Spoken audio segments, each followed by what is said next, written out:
Hello everyone, welcome back to our club by club AFL draft analysis. In this video we're going to be looking at Collingwood, and they've got picks 52, 55 and 58 in this year's AFL draft. They obviously traded for Dan Houston in this off-season, which is they've got no first round pick to look at this year, so it's a lot of back end. We know they've got Tom McGuan to come in 2025 who has every potential to reach that top 10 next year, so there's an excitement in that looking forward to next year. But yeah, it's an interesting club to look at, to have three picks under the, below the top 50. It's a really odd situation, and I think the key talking point is a key forward here. Yep. So we're going to kind of discuss a few that we think would fit the bill, a few others that we think also they should take a look at. Let's start with Gab Stump from the Northern Knights, who tested extremely well athletically. I'll let you lead the conversation, Jonty, and what should Collingwood specifically be looking for in a key forward? What type do they need? I think they need someone who's going to be the linchpin, the anchor of that forward line for the next 10 or 12 years. They've really probably lacked that since Travis Cloke has left Collingwood. They had that with Travis Cloke. They previously had that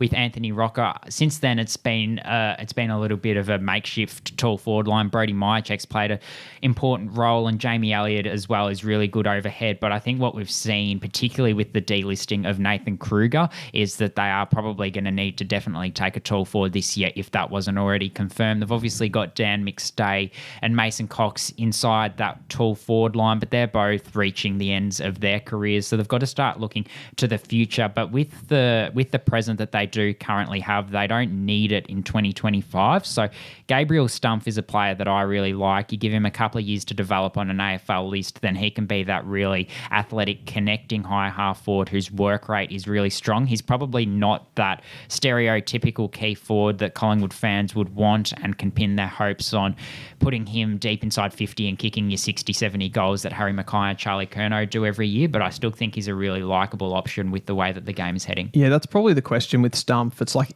because every team that he's played in, he's probably he hasn't been the guy. Yeah. Has he? No, it's been Sims or Armstrong. Yeah. Yeah, and even so for whatever reason, he's always sort of, second, third fiddle amongst that. But he's got some serious traits. I think a part of it's going to come down to what sort of football Collingwood want to play too, of like which one of these guys. I mean, who are we think the actual names that we want to go through? I think Stump is right in the mix there, at that number. I think Charlie Nichols is someone that we want to talk about. There's some other talls, maybe like hybrid-y talls like Harry O'Farrell, even Noah Mraz. Players like that might slip. I don't think Noah Mraz slips personally. He's probably a long shot. We talked about Floyd Burmeister before. He's another one too. Which one of those, for the football that you see Collingwood playing, which one of those suits? So before we do it on talent, if we just do it on the lifestyle thing.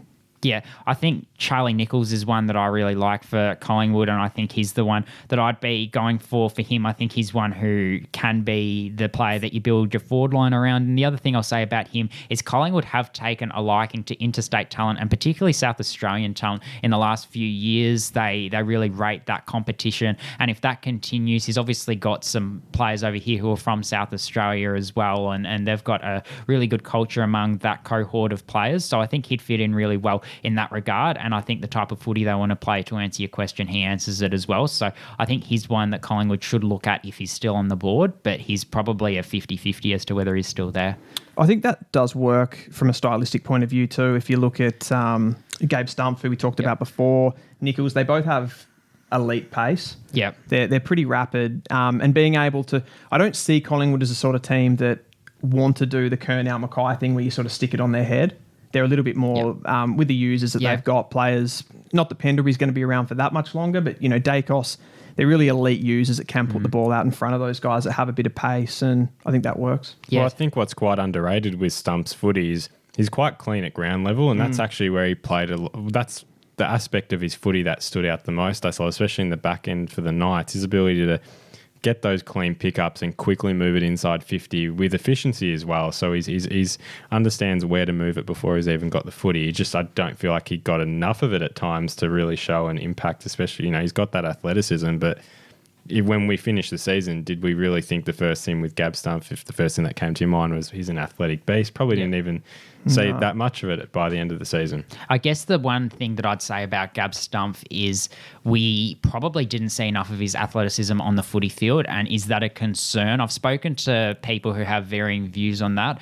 If you've got that athletic base, obviously it's a plus and it's an advantage, but if you haven't used it across a whole season, is that something that you've got to look at, whether that's actually transferable onto an AFL field? It's all good and well to do it in the gym, but we want to see it on an AFL field a little bit more. Another player that I want to throw into this discussion, and he's one I actually don't have in my top 60 or my top 70, but I think he really suits, like you said, from a stylistic point of view, the way Collingwood play, the sort of player they need, that sort of deeper forward. Max Raw, he's a Western Australian player. He's a 19-year-old, and he's got that height. When he reaches overhead, he's really hard to stop. Probably the question mark with him is, did we see it consistently enough across this year? And being a 19-year-old as well, he's had a couple of bites at the cherry, so to speak, but he's one that I think could suit that list need quite well. And I'll ask you about him firstly. And secondly, I'll also ask, with those 3 picks, you'd say at least 2 of them have to be key forwards, would you? Yeah, I find it really difficult to rate the top ages. Yeah, over ages, yeah. The over ages, yeah, sorry, not top ages, yeah. Yeah, so it's difficult. I mean, I was really impressed with him in the national championships. I think he had a couple of really, really nice games in that, and he does look quite mobile. Looks like he would suit the style. I guess the question there is, do you take him if someone like a Nichols or a Stump is on the board? Can you justify taking him with that pick? Yeah. I'm probably of the belief on your second point there that they won't take any more than one. Of these guys. Interesting. Yep. I'd have thought they'd probably take with that. There'll be somebody in that back end of the draft, whether it's even someone like a Luca Grego or someone who they really rate, Damon Hollow.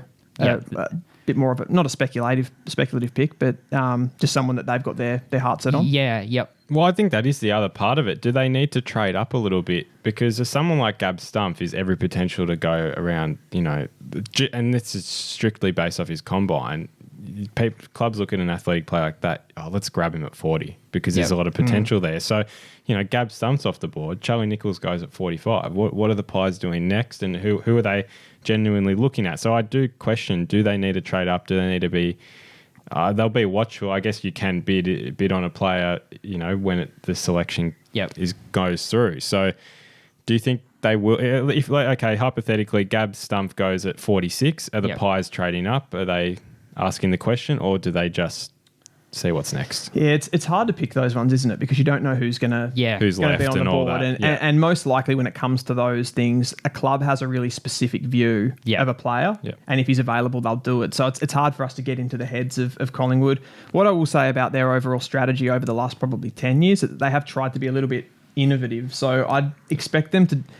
they might surprise us. Yeah, and that's the next point. Will the players over picks mantra hurt them? That's something we'll find out in 2026, probably, really, truly. And next year, particularly if they don't win the premiership. In terms of being innovative, there's a couple of surprise picks that I also want to throw up that I think suit the style of footy that they play and probably haven't been spoken about as top 60 potentials, but will suit Collingwood. They are Sam Toner from the Dandenong Stingrays. I actually had him rated 58. He has hardly played any Coates League footy at all. He's someone who is a 184 centimetre, really raw player. He's really good overhead though, so he suits that need of needing to take marks inside 50 for Collingwood. And we've seen that Collingwood have made it work with having those undersized sort of medium forwards. So he's someone that I really like, and he's played some really good senior footy at local level for Narre Warren. And Ned Bowman has springs in his feet as well. We've seen that from South Australia. So those would be the other two that I'd put on the board. And just to qualify my Max Raw comment, I'd certainly have Stump and Nichols and those sorts ahead of him. But if those were off the board, or if you wanted a second forward, I think Collingwood should take 2 forwards. Then Max Raw is definitely someone I'm looking at. I could have what you've said there about Bowman and Toner. I think that's exactly the sort of thing that Collingwood would do. Yeah. And almost just to piss off their fans, because they're just like... Every Collingwood, fan forum you go into, it's all like, we need a key forward, we need a key Who's forward. Sam Toner? Yeah, exactly. And they'll do something like turn one of those medium-y type forwards into a key forward. But Sam Toner, he's a really interesting one. Do you want to just give a little a little bit on his background of why he hasn't played Coates League footy as well? Yeah, so he came into this year as a 19-year-old, came into this year wanting to play local footy for Narre Warren, very highly regarded in the southeastern region, and his brother Jack is a very good VFL footballer from Williamstown, but he was on no radars at the start of the year, kicked 50 goals in the first 13 games for Narre Warren, which propelled him into conversations to get selected for Dandenong, and he not only got added to their list midway through the year as a 19-year-old, something that's extremely rare in the talent pathway industry, but he also was able to impact for Dandenong, averaged more than 2 goals per game for them, and played an unbelievable game in the wet against the Eastern Rangers at Frankston midway through the year, where he's taking contested marks for fun in some of the worst conditions I've seen. So in terms of someone that's clean overhead, he's someone to look at, but the trade-off is he's smaller, he's rawer. How does that skill set transfer to AFL level? It's certainly a creative pick if a club was to take him. Do they just need a key forward? I know it's such a low pick, but for a pass on the draft, obviously it's hard to quantify what a pass is with such low picks, but would it just be a key forward? I think so. Like if they get one of those really highly talented ones that we talked about, Stump, Nichols, even your boy Max Raw, and even the Toner option. Like I don't hate it if they know what they're doing, they've got something. And then I think Thomas McGuan comes in next year, sort of fills out their midfield, and they're gonna have to do something from a turning over their list point of view. Yeah. For me, they need 2 players who can take marks inside 50 in the future, and one of those has to be a clear key forward. If another one of those is one of the medium options, and that's fine. But 2 marking forwards.